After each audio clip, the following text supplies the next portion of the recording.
How to properly create your resume, the right way and the wrong way.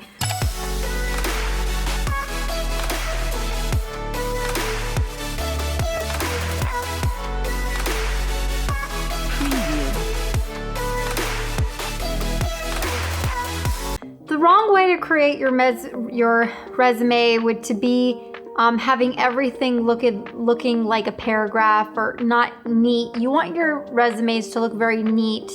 and put together. I have videos on how to make a resume, but essentially you want your headshot in one of the corners, you want your name and your email and your phone number in the center, you want your representation, you want if you want everything in subcategories like film, theater, commercial,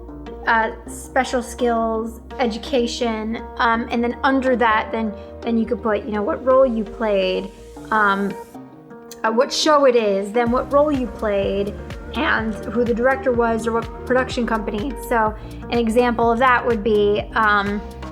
me saying Insatiable, Corey,